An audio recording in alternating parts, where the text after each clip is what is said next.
بسم اللہ الرحمن الرحیم۔ ناظرین السلام علیکم، میں ہوں آپ کا میزبان صابر شاکر وفاقی دارالحکومت اسلام آباد سے کچھ تازہ ترین خبریں ہیں۔ ایک طرف پاکستان کے 22 کروڑ عوام کو مہنگائی کی چکی میں پیسا جا رہا ہے اور ان کی زندگی کو اجیرن کیا جا رہا ہے۔ غریب آدمی، بلکہ صرف غریب آدمی نہیں، لوور مڈل کلاس اور مڈل کلاس کی زندگی بھی اجیرن کر دی گئی ہے۔ اور یہ کس نے کی ہے؟ یہ کمپنی نے کی ہے جو کہ اس وقت حکومت کر رہی ہے، اور یہ مجھے کسی بھی صورت میں ایسٹ انڈیا کمپنی سے مختلف نہیں لگتی، کیونکہ ایسٹ انڈیا کمپنی جب آئی تھی تو اس کا اپنا ہی ایجنڈا تھا۔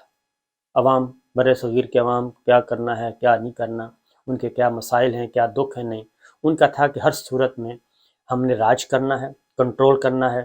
اور یہاں پہ کچھ جو فصل ہے، پرانی فصل کو کاٹنا ہے، جڑ سے اکھاڑنا ہے اور نئی فصل بونی ہے۔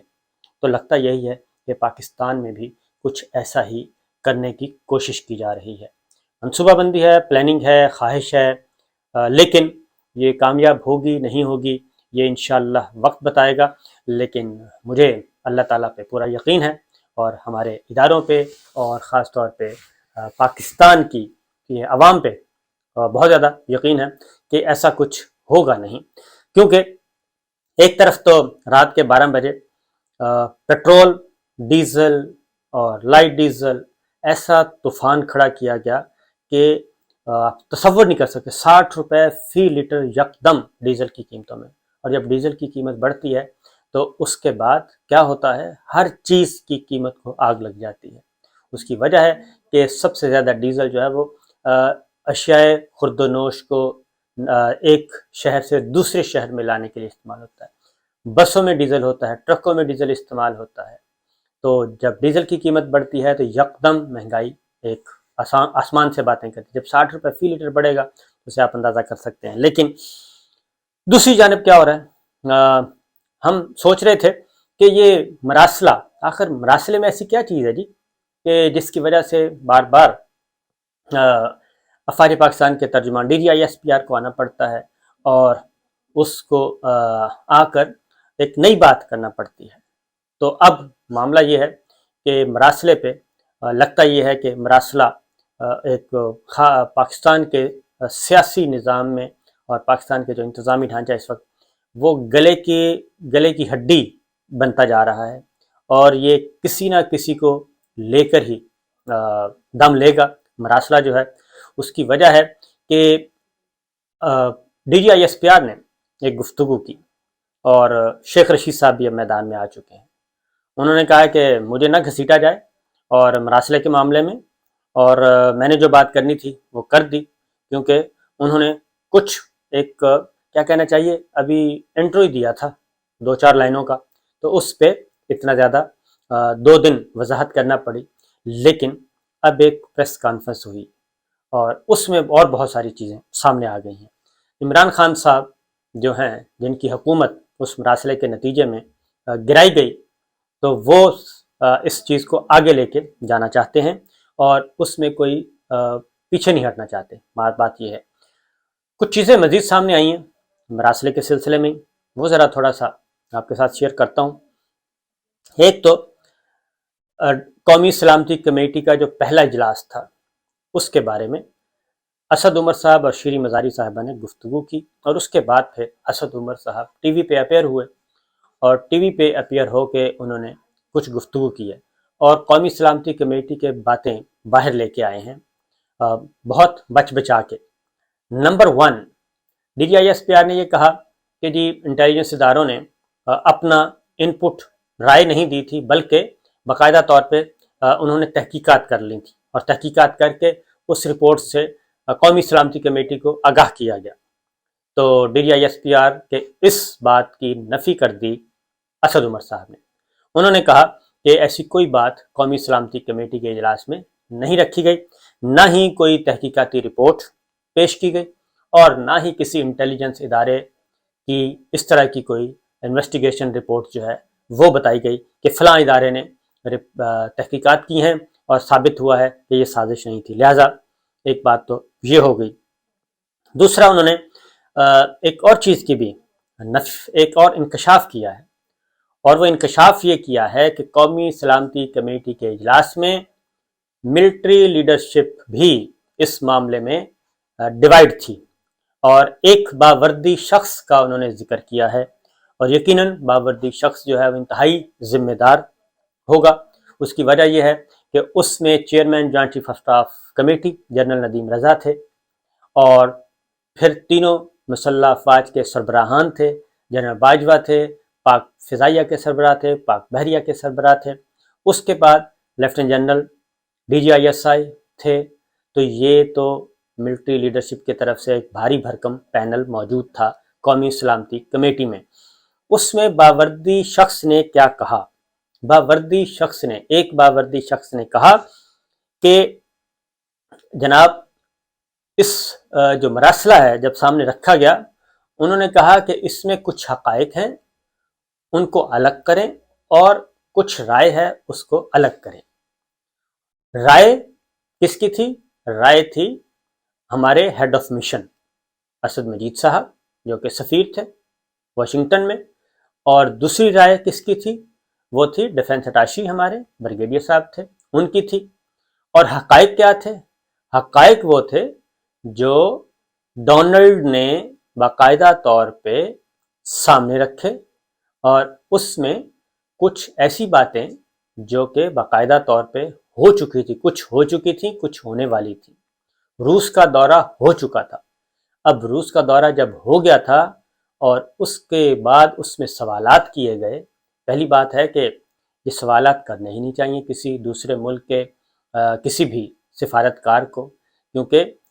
ہر ملک آزاد ہوتا ہے۔ وہاں پہ تو باقاعدہ طور پہ جو اگر آپ پڑھیں سائفر تو ایسے لگتا ہے کہ ڈونلڈ جو ہیں وہ پاکستان کے ایمبیسیڈر سے اور پاکستان کے ڈیفنس اتاشی سے، کیونکہ ڈونلڈ بھی اکیلے نہیں تھے، ان کے ساتھ بھی ایک اور بھی ان کے کولیگ تھے، سبارڈینیٹ تھے، تو دونوں اس طریقے سے اس سائفر کے مطابق ہمارے ایمبیسیڈر کو سوالات کر رہے تھے، اور ڈیفنس اٹاشی کو بھی سوالات کر رہے تھے، جیسے وہ باقاعدہ طور پہ کوئی تحقیقات کر رہے ہیں، کوئی کوائریز کر رہے ہیں، کوئی انکوائری کر رہے ہیں۔ اور ایک باقاعدہ طور پہ وہ جیسے آپ نے دیکھا ہوگا کہ امریکہ میں کانگریس کمیٹیز جو ہوتی ہیں وہاں پہ باقاعدہ طور پہ وہ ٹرائل چل رہا ہوتا ہے، ٹرائل کے انداز میں پوچھ رہے ہوتے ہیں، تو اسی طریقے سے اس سائفر کے مطابق تو ایسا لگا کہ جیسے سوالات پوچھے جا رہے ہیں کہ جناب آپ بتائیں آپ کے وزیر اعظم نے روس کا دورہ کیوں کیا؟ ہمیں بتایا گیا تھا کہ روس کا جو دورہ ہے وزیر اعظم عمران خان کا وہ ان کی ذاتی رائے ہے، تو یہ ریاست کا فیصلہ نہیں ہے۔ تو اس طریقے سے ایسے سوالات کیے گئے، اور ظاہر ہے وہ کوئی ایسا تھا نہیں، اور اس میں پھر تحریک عدم اعتماد کا جو کہ ابھی ہوا نہیں تھا اس کے نتائج کے بارے میں بتایا جا رہا تھا، تو یہ حقائق تھے۔ اور دیکھا جائے تو جو مراسلے میں جو باتیں کی گئیں، جو کہ 7 مارچ کو آیا، 8 مارچ کو تحریک عدم اعتماد سبمٹ ہوتی ہے، اس کے تقریباً 8 مارچ سے لے کے 9 اپریل تک 1 مہینہ اور 1 دن، 32 دن کہہ لیں آپ، 32 دنوں میں جو کچھ ہوا وہ سارے کا سارا اس مراسلے پہ عمل درآمد امپلیمنٹیشن تھی، اور اس پہ عمل درآمد کیا گیا۔ اور پھر اس دوران جو ایک ٹرن آیا تھا، وہ جب ڈپٹی اسپیکر نے رولنگ دے دی اور تحریک عدم اعتماد کو فارغ کر دیا، اور عمران خان صاحب اس وقت کے وزیر اعظم نے جب اسمبلی توڑ دی، اور اسمبلی توڑنے کے بعد فریش الیکشن اناؤنس کر دیے، جب اس کو ریورس گیئر لگا تو اس کا مطلب ہے کہ جو مراسلے میں جو کچھ چیزیں لکھی ہوئی تھیں وہ تو پھر اسی طریقے سے عمل پذیر ہوئیں۔ تو اس لیے باوردی شخص نے یہ کہا کہ رائے کو الگ رکھیں اور حقائق کو الگ رکھیں۔ البتہ اس میں کچھ باوردی اشخاص نے یہ بھی کہا کہ یہ سازش نظر نہیں آئی، لیکن تحقیقاتی رپورٹ نہ ہی پیش کی گئی، اور نہ ہی اس وقت کے وزیر اعظم نے اور نہ ہی بعد کے وزیر اعظم نے کسی انٹیلیجنس ادارے کو حکم دیا تھا کہ جناب اس بارے میں تحقیقات کریں۔ جب حکم نہیں دیا گیا تھا تو تحقیقات کیسے ہوئی؟ کیونکہ DGISI بھی پرائم منسٹر کے انڈر ہیں اور DGIB بھی پرائم منسٹر کے انڈر ہیں، لہذا جب ایسا کوئی حکم ہی نہیں ہوا تو پھر تحقیقات کیسے ہو گئیں؟ اور پھر انہوں نے اسد عمر صاحب نے واضح طور پہ کہا کہ ایسی کوئی تحقیقاتی رپورٹ قومی سلامتی کمیٹی میں پیش نہیں کی گئی۔ پھر ایک اور چیز بھی ہے، اور وہ یہ ہے کہ اسد عمر صاحب نے کہا کہ بھئی اگر میمو گیٹ پہ تحقیقاتی کمیشن بن سکتا ہے، جو کہ ایک واٹس ایپ صرف میسج تھا، اور اس وقت واٹس ایپ نہیں بلیک بیری ہوتا تھا، بلیک بیری میں جو حسین حقانی صاحب کی اور ان کی آپس میں گپ شپ ہوئی اور ایک تحریر بھیجی گئی جو میمو گیٹ اسکینڈل کے نام سے مشہور ہوئی، اگر اس پہ یہ ہو سکتا ہے تو یہ تو ایک زندہ جاوید مراسلہ ہے، اور ہمارے اپنے ایمبیسیڈرز جو ہیں جو کہ پاکستان کے مفادات کا تحفظ کر رہے تھے اس وقت واشنگٹن میں، وہ یہ سب کچھ اپنی ریاست کو انفارم کر رہے ہیں اس خطرے سے۔ تو یہ بات تو بیرونی مداخلت کی تصدیق تو دونوں کمیٹیوں نے کی۔ جب دونوں کمیٹیوں نے بیرونی مداخلت کی تصدیق کر دی تو اس کے بعد یہ بھی ہوا کہ ڈیمارچ بھی کیا گیا، بلایا بھی گیا واشنگٹن میں بھی، اسلام آباد میں بھی۔ اس کا مطلب ہے کہ ایک پورشن تو آپ تسلیم کر چکے ہیں، تو کبھی بھی جو سازش کرتا ہے، سازشی کبھی بھی یہ نہیں کہتا کہ وہ کانسپریسی کر رہا ہے، وہ یہ کہتا ہے کہ میں پلاننگ کر رہا ہوں، منصوبہ بندی کر رہا ہوں، بہترین منصوبہ بندی کر رہا ہوں۔ تو یہی ہوتا ہے۔ اور کلبھوشن جب پکڑا گیا تھا تو کب اس نے کہا تھا کہ جی میں سازش کر رہا ہوں؟ وہ تو منصوبہ بندی تھی، ان کی پوری پلاننگ تھی۔ تو لہٰذا ایک تو یہ بات ہو گئی۔ پھر ایک اور سوال بھی ہے کہ اسد عمر صاحب نے یہ بھی کہا کہ جناب ہم تو ہماری حکومت ہی ختم ہوگی، ہم تو تحقیقاتی کمیشن بنا رہے تھے، اور اس کی وجہ یہ ہے کہ یہ بات درست ہے کہ جب جنرل طارق خان کو کمیشن کی سربراہی کا کہا گیا تو انہیں منع کر دیا گیا، اور انہوں نے بھی معذرت کر لی کہ جناب میں نہیں اس معاملے میں آنا۔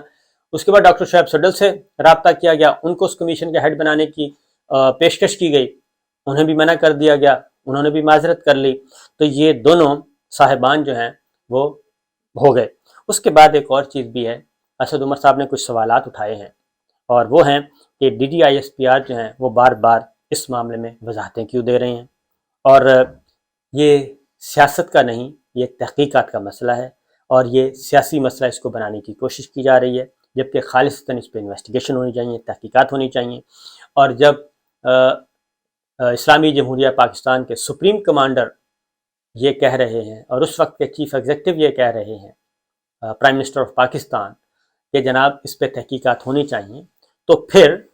اس پہ تحقیقات ہونی چاہیے، اور اس پہ پالیٹکس نہیں کرنی چاہیے بار بار۔ اور اس کے ساتھ ہی کچھ اور چیزیں بھی ہیں، جب تحقیقات ہوں گی تو پتہ چلے گا اندرون ملک اور بیرون ملک کون کون کس کس سے کتنی ملاقاتیں کر چکا تھا، اور ملاقاتوں کا پرپس کیا تھا، جو ملاقاتیں مختلف کورز میں ہو رہی تھیں، وہ ساری ملاقاتوں کا پلان کیا تھا، کن کن شخصیات سے کتنی کتنی ملاقاتیں ہوئیں، کس کس ملک سے کس کس کو ٹیلی فون کالز آئیں، اور اس کا ریکارڈ کیا ہے، اور اس میں کیا گفتگو ہوئی۔ یہ ساری چیزیں اسد عمر صاحب کہتے ہیں کہ ہونا چاہیے۔ اس کی ریزن ہے کہ انٹیلیجنس بیورو نے اور ایک رپورٹ پیش کر چکے تھے انٹیلیجنس بیورو وزیر اعظم عمران خان کو، اور اس میں بھی کافی باتیں جو ہیں وہ بتا چکے تھے۔ وہ ساری چیزیں اگر تحقیقاتی کمیشن بنتا ہے اور تحقیقات ہوتی ہیں تو وہ سارے کے سارا ریکارڈ جو ہے وہ اس تحقیقاتی کمیشن کے سامنے رکھنے کا ارادہ ہے عمران خان اور پاکستان تحریک انصاف کا۔ تو اسد عمر صاحب نے صحیح کہا ہے کہ D G I S P R بیان نہ دیتے تو ادارے اور یہ قیادت کے لیے، انہوں نے کہا کہ ادارے اور قیادت کے لیے اچھا ہوتا، اور جب ظاہر ہے D G I S P R ایک گفتگو کریں گے اور اس وقت کے وزیر اعظم کو کہیں گے کہ یہ، یا اس وقت موجودہ جو سپریم کمانڈر ہیں اسلامی جمہوریہ پاکستان کے پریزیڈنٹ آف پاکستان، اگر ان کو کوئی ڈینائی کریں گے تو ظاہر ہے اس کا پھر رد عمل آئے گا۔ اسی لیے میں نے بھی یہی کہا تھا کہ سمجھ نہیں آ رہی کہ ایک ایسے وقت میں اس معاملے کو کیوں کھولا گیا، سوائے اس کے کہ وہ یہ اونٹ جو ہے کسی نہ کسی کروٹ بٹھانا چاہتے ہیں۔ لہٰذا یہ ساری چیزیں، اور ساتھ ہی ساتھ وزیر اعظم